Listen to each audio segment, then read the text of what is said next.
স্বাধীনতা আমাকেই আদায় করতে হবে। প্রয়োজনে আরেকটা ৭১ হবে, প্রয়োজনে আবার বাংলা স্বাধীন হবে, প্রয়োজনে এই বেদিনদের গোলামদের কাছ থেকে দ্বীন ইসলামকে আবার স্বাধীন করা হবে। আমি ইসলাম পালন করব ওলি আল্লাহদের দেখানো আদর্শ মোতাবেক, মূর্তি পূজারীর আদর্শ মোতাবেক না। ঠিক কিনা বলো? ওলি আল্লাহর আদর্শ মোতাবেক আমরা ইসলামকে এই দেশে পরিচালনা করব। আমি ইসলাম মানবো আল্লাহর ওলিদের আদর্শ মোতাবেক, কেননা এদেশে ইসলাম আল্লাহর ওলিরাই নিয়ে এসেছে। তুমি দেশ গড়ার জন্য মূর্তির পূজা মণ্ডপে গেলা। এই দেশে যখন ম্যাক্সিমাম মানুষ মুসলমান না, তখনকার সময় শাহজালাল বাবার থেকে শুরু করে আবেদ শাহ মাদানী পর্যন্ত এবং আরো বিভিন্ন ওলি আল্লাহরা এ দেশে তশরিফ এনেছেন। ঠিক কিনা?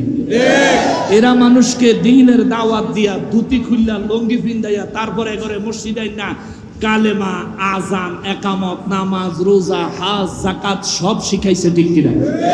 বলেন, জীবনে কোনোদিন আবেদ শাহ মাদানী কোন পূজার মণ্ডপে গেছে? শাহজালাল বাবাই কোন পূজার মণ্ডপে গেছে? পূজার প্রসাদ কোন ওলি আল্লাহ খাইছে? মূর্তির সামনে কোন ওলি আল্লাহ কোনদিন মন্ত্র পড়েছে? আজ যারা মূর্তির সামনে মন্ত্র পড়ো, আবার নির্লজ্জের মতো পূজার প্রসাদ হারাম জিনিস ভক্ষণ করো, তোমাদের মুখে নীতি কথা মানায় না। তোমাদের দ্বারা ইসলাম কায়েম হবে না, বরং ধ্বংস হবে। ঠিক কিনা বলেন? রাগ করেন না, আমি উচিত কথা বাফরেও ছাড়ি না। যেটা বলতেছিলাম রে বাবাজি, সূরা মুজাদালার 22 নম্বর আয়াতে মহান রব্বুল ইজ্জত যে কথাগুলো বলেছেন, ওয়ার্ড বাই ওয়ার্ড যদি ব্যাখ্যা করে বলতে পারতাম তাহলে দিলে শান্তি পাইতাম, কিন্তু সময় নাই। যে সমস্ত আলেম অবস্থান করতেছে তাদেরকে যদি ইজ্জত না করি, আল্লাহ যেটুকু নেয়ামত দিছে নারাজ হইলে ছিনায়া নিয়ে যাইব। অতএব বেয়াদব হতে চাই না, আদবি হতে চাই। কেননা বেয়াদব হলে দেউলিয়া হয়, আর আদবি হলে আউলিয়া হয়। তার জন্য মূর্তির সামনের আদব না।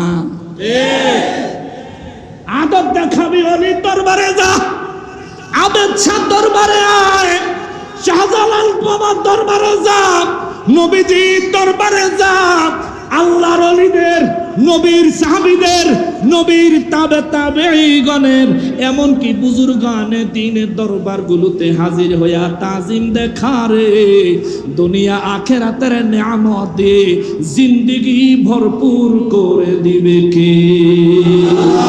আরো জোরে বলেন না কে? কেননা আল্লাহ বলছেন, ওয়াকুনু মা'আস সাদিকিন।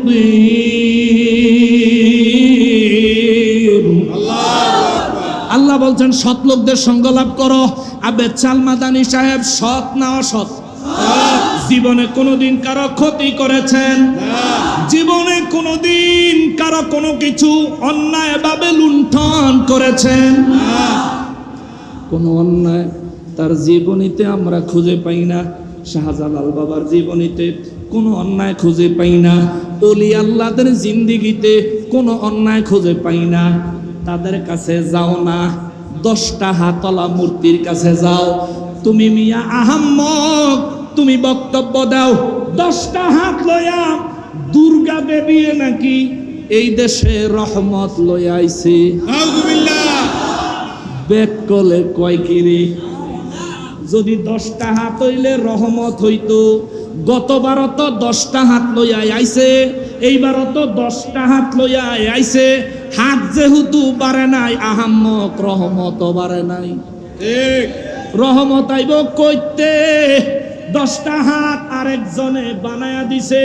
কোন রকম পূজা টুজা কইরা যারা পূজা করছে হেরাই নিয়া পানি চুবাইব। নূর নবী রহমাতুল্লিল আলামিনকে প্রস্তাব দেয়া হয়েছিল মক্কার কাফের বেঈমানেরা, হুজুর আপনি 1 বছর আমাদের মূর্তি পূজা করবেন, পরবর্তী 1 বছর আমরা আপনার খোদার ইবাদত করব। জোরে বলেন না নাউজুবিল্লাহ। এটা প্রস্তাব দিল কারা? কাফেরেরা। সহজে বলেন, এটা প্রস্তাব দিল কারা? কাফেররা। প্রস্তাব দিল আমার নবীজিকে। সাহস কত বড়! প্রস্তাব পাওয়ার সাথে সাথে আমার নবীজি কোনো বাজে রিঅ্যাক্ট করেন নাই। কিন্তু কাফের বেঈমানেরা আমার নবীজিকে যে প্রস্তাব দিয়েছিল, এই প্রস্তাবটা দেখেছিলেন কে? আল্লাহ। শুনেছিলেন কে? আল্লাহ। নবীজি কোন রকম প্রতি উত্তর করেন নাই, অপেক্ষায় আছেন আল্লাহ কি বলেন। জোরে কথা সুবহানাল্লাহ। আল্লাহ বলেন, বিসমিল্লাহির রহমানির রহিম, কুল ইয়া আইয়ুহাল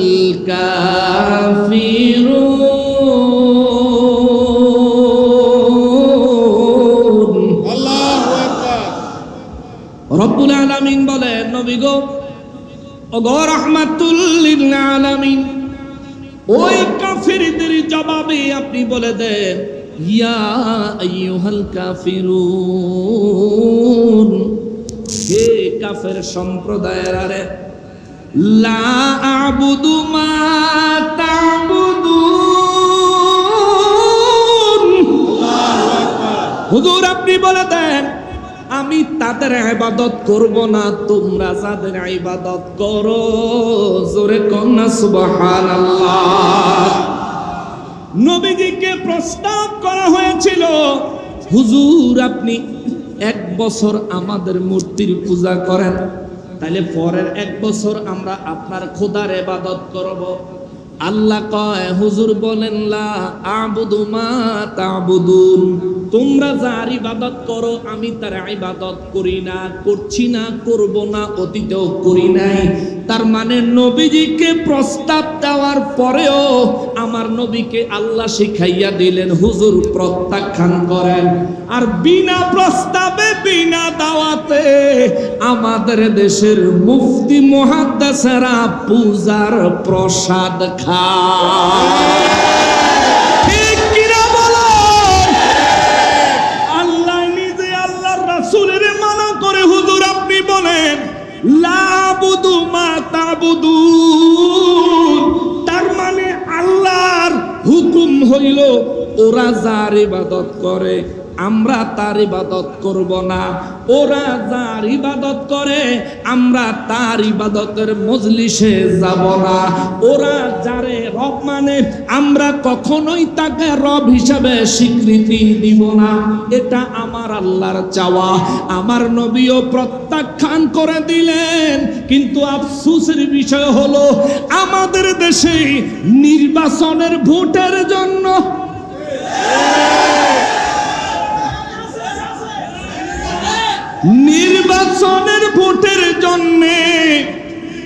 রাত্রে বেলা নির্বাচনের আগের দিন সিল চলে,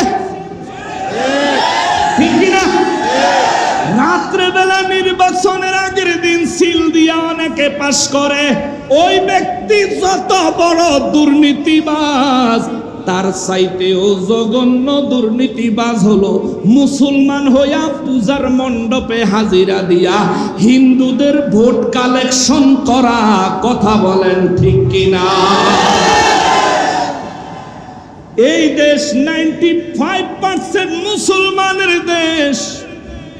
তুমি যদি ভালো মানুষ হও, একটা হিন্দু যদি তোমারে ভোট না দেয়, একজন বৌদ্ধ, একজন খ্রিস্টান, একজন ইহুদিও যদি তোমারে ভোট না দেয়, শুধু মুসলমানরা ভোট দিলেও তুই পাস করবি। তাহলে তুই হিন্দুর পূজাত গেছত কোন কলে? তুই করলি কি রে মামুর ভূত?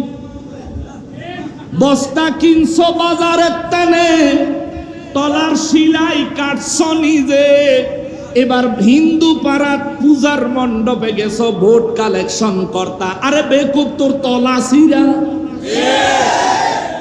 তো তলাশিরা ব্যাকল। মুসলমানেরা রে, আমার পেয়ারা নবীর উম্মতেরা রে, রব্বুল ইজ্জত নূর নবীকে শিখাইয়া দেয়, লা আবুদু মা তা'বুদুন। হুজুর আপনি বলেন আমি তোমরা যার ইবাদত করো আমি তার ইবাদত করি না।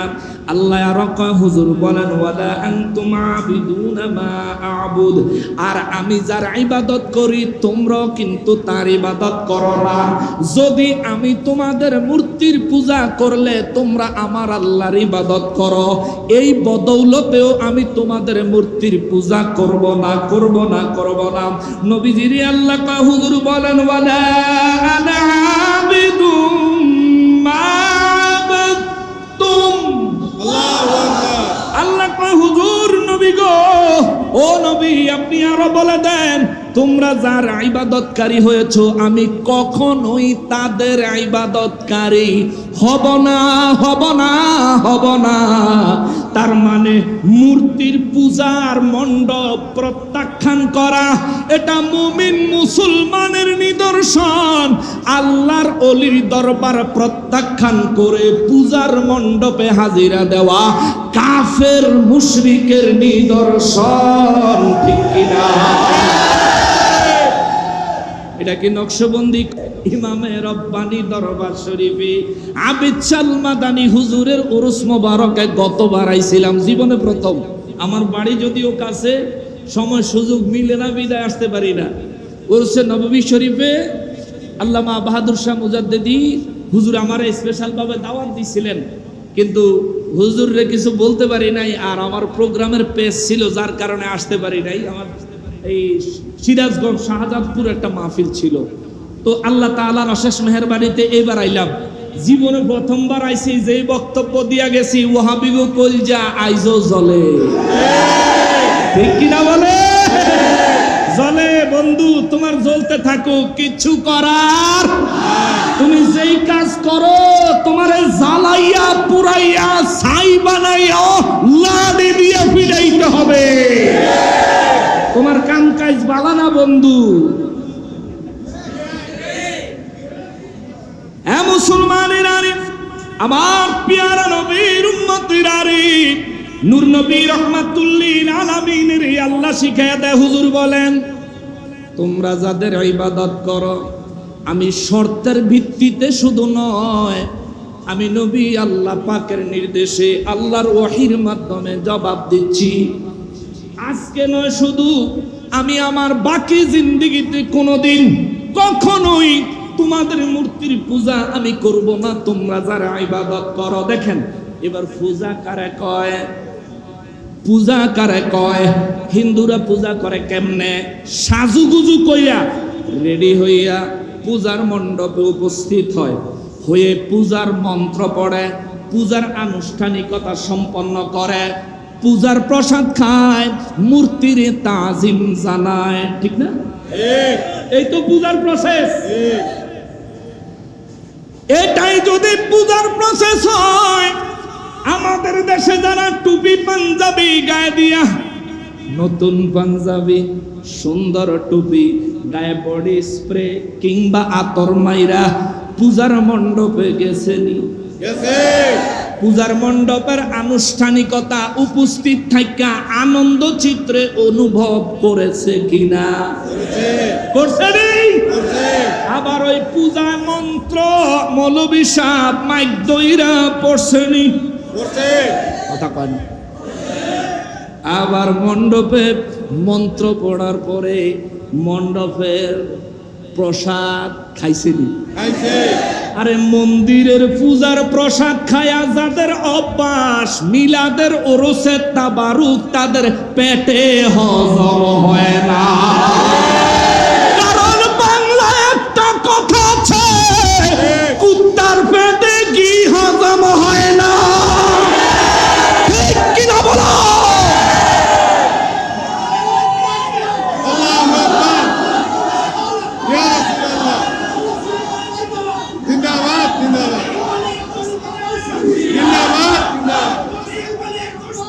হুশিয়ার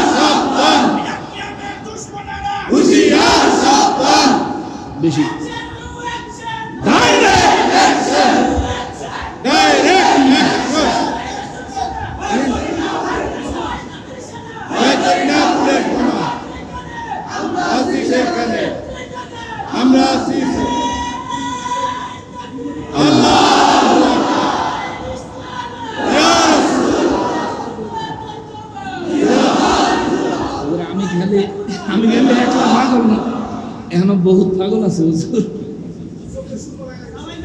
আমার বক্তব্যে আমাদের ওলামাই কেরাম মুরব্বীরা যারা আছেন তারাও আমারে নসিহত করেন, আর একটু রইয়া সইয়া, আর কত সইতাম, আর কত সইতাম। কি করছে কি করে নাই তারা?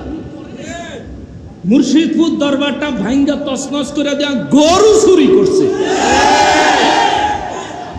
আল্লাহর ওলিদের দরবারগুলো ভাঙচুর করে দরবার থেকে বিভিন্ন জিনিসপত্র চুরি করছে। আল্লাহর ওলিদের দরবার মাইক দিয়া ঘোষণা দিয়া ভাঙচুর করেছে। নুরা পাগলারে 17 দিন পরে কবর থেকে উঠাইয়া জ্বালায়া দিছে। এখনো যদি চুপ করে থাকি আল্লাহর দরবারে আমরা আসামি হয়ে যাব।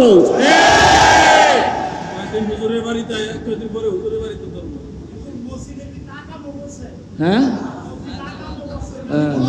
হেজা তাইতাছি, ওখানে আসতেছি, কিন্তু আমাদের আফসোসের জায়গা, আমরা আর কতদিন চুপ থাকবো?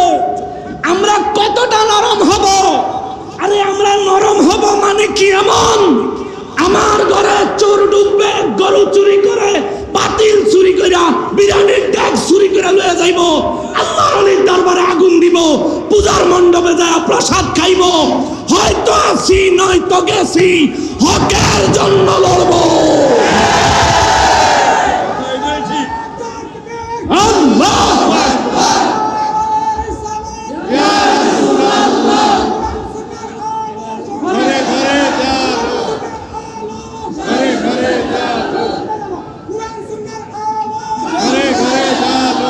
শোনেন, আমরা যদি আল্লাহর ওলিদের শান ও মান রক্ষার জন্য শুধু বক্তব্য পর্যন্ত নিজেদেরকে ক্ষান্ত করে দেই, শুধু হিকমত পর্যন্ত নিজেদেরকে ক্ষান্ত করে দেই, তবে আমি বলবো আপনারা বদরকে ভুলে গেছেন। বদরের ময়দানে হযরতে আবু উবাইদুল্লাহ ইবনে জাররাহ রাদিয়াল্লাহু তাআলা আনহু, আবু উবাইদা ইবনে জাররাহ রাদিয়াল্লাহ আল্লাহর রাসূলের জন্য নিজের পিতাকে হত্যা করেছিল। আজ আমরা যদি নমনীয়তার নামে সন্ত্রাসী জঙ্গি গোষ্ঠীকে কোনো কিছু না বলেই নরমালি তাদেরকে ছেড়ে দেই, আজ নয় কাল তারা বাহাদুর শাহ হুজুরের ঘরে ঢুকবে। আজ নয় কাল তারা হাতুড়ি নিয়ে আবেদ শাহর মাজার ভাঙতে আসবে। আমাদেরকে যেমনি ভাবে বক্তব্যে জ্বালাময়ী হতে হবে, যেমনি ভাবে মৌখিকভাবে সমস্ত অন্যায়ের প্রতিবাদ করতে হবে, এখন আর শুধু মুখে প্রতিবাদ করার সময় নাই, এখন হাত তুলতে হবে। নিজের অধিকার নিজেকেই আদায় করতে হবে। আমার স্বাধীনতা আমাকেই আদায় করতে হবে। প্রয়োজনে আরেকটা ৭১ হবে, প্রয়োজনে আবার বাংলা স্বাধীন হবে, প্রয়োজনে এই বেদিনদের গোলামদের কাছ থেকে দ্বীন ইসলামকে আবার স্বাধীন করা হবে। আমি ইসলাম পালন করব ওলি আল্লাহদের দেখানো আদর্শ মোতাবেক, মূর্তি পূজারীর আদর্শ মোতাবেক না। ঠিক কিনা বলো? ওলি আল্লাহর আদর্শ মোতাবেক আমরা ইসলামকে এই দেশে পরিচালনা করব। আমি ইসলাম মানব আল্লাহর ওলিদের আদর্শ মোতাবেক, কেননা এদেশে ইসলাম আল্লাহর ওলিরাই নিয়ে এসেছে। তুমি দেশ গড়ার জন্য মূর্তির পূজা মণ্ডপে গেলা। এই দেশে যখন ম্যাক্সিমাম মানুষ মুসলমান না, তখনকার সময় শাহজালাল বাবার থেকে শুরু করে আবেদ শাহ মাদানী পর্যন্ত এবং আরো বিভিন্ন ওলি আল্লাহরা এই দেশে তশরিফ এনেছেন। ঠিক কিনা? এরা মানুষকে দ্বীনের দাওয়াত দিয়া, ধুতি খুললা, লঙ্গি পিন্দাইয়া, তারপরে ঘরে মসজিদে না কালেমা, আজান, একামত, নামাজ, রোজা, হজ, যাকাত সব শিখাইছে। ঠিক কিনা বলেন? জীবনে কোনোদিন আবেদ শাহ মাদানী কোন পূজার মণ্ডপে গেছে? শাহজালাল বাবা কোন পূজার মণ্ডপে গেছে? পূজার প্রসাদ কোন ওলি আল্লাহ খাইছে? মূর্তির সামনে কোন ওলি আল্লাহ কোনদিন মন্ত্র পড়েছে? আজ যারা মূর্তির সামনে মন্ত্র পড়ো, আবার নির্লজ্জের মতো পূজার প্রসাদ হারাম জিনিস ভক্ষণ করো, তোমাদের মুখে নীতি কথা মানায় না। তোমাদের দ্বারা ইসলাম কায়েম হবে না, বরং ধ্বংস হবে। ঠিক কিনা বলেন? রাগ করেন না, আমি উচিত কথা বাফরেও সারি। যেটা বলতেছিলাম রে বাবাজি, সূরা মুজাদালার 22 নম্বর আয়াতে মহান রব্বুল ইজ্জত যে কথাগুলো বলেছেন, ওয়ার্ড বাই ওয়ার্ড যদি ব্যাখ্যা করে বলতে পারতাম তাহলে দিলে শান্তি পাইতাম, কিন্তু সময় নাই। যে সমস্ত আলেম অবস্থান করতেছে তাদেরকে যদি ইজ্জত না করি, আল্লাহ যেটুকু নেয়ামত দিছে নারাজ হইলে ছিনায়া নিয়ে যাইব। অতএব বেয়াদব হতে চাই না, আদবি হতে চাই। কেননা বেয়াদব হলে দেউলিয়া হয়, আর আদবি হলে আউলিয়া হয়। তার জন্য মূর্তির সামনের আদব না। আদব দেখাবি অলির দরবারে যা, আবেদ শাহ দরবারে আয়, শাহজালাল বাবার দরবারে যা, নবীজির দরবারে যা, আল্লাহর ওলিদের, নবীর সাহাবীদের, নবীর তাবেঈগণের, এমনকি বুজুর্গানে দ্বীনের দরবারগুলোতে হাজির হইয়া তাজিম দেখারে দুনিয়া আখিরাতের নিয়ামত দিয়ে জিন্দেগি ভরপুর করে দিবে কে? আর জোরে বলেন না কে? কেননা আল্লাহ বলছেন ওয়াকুনু মাস-সাদিকিন। আল্লাহ বলছেন সৎ লোকদের সঙ্গ লাভ করো। আবে চালমাদানি সাহেব সৎ না অসৎ? জীবনে কোনোদিন কারো ক্ষতি করেছেন? জীবনে কোনোদিন কারো কোনো কিছু অন্যায় ভাবে লুণ্ঠন করেছেন? কোনো অন্যায় তার জীবনীতে আমরা খুঁজে পাই না। শাহজালাল বাবার জীবনীতে কোনো অন্যায় খুঁজে পাই না। ওলি আল্লাহদের জিন্দেগিতে কোনো অন্যায় খুঁজে পাই না। তাদের কাছে যাও না, 10টা হাতলা মূর্তির কাছে যাও। তুমি মিয়া আহাম্মক, তুমি বক্তব্য দাও 10টা হাত লইয়া দুর্গা দেবী নাকি এই দেশে রহমত লইয়া আইছে। আলহামদুলিল্লাহ। বেকলে কয় কিরে, যদি 10টা হাত হইলে রহমত হইতো। গতবারও তো 10টা হাত লইয়া আইছে, এইবারও তো 10টা হাত লইয়া আইছে। হাত যেহেতু বাড়ে নাই, আহাম্মক রহমত বাড়ে নাই। ঠিক, রহমত আইব কইতে? 10টা হাত আরেকজনে বানায়া দিছে। কোন রকম পূজা টুজা কইরা যারা পূজা করছে হেরাই নিয়া পানি চুবাইব।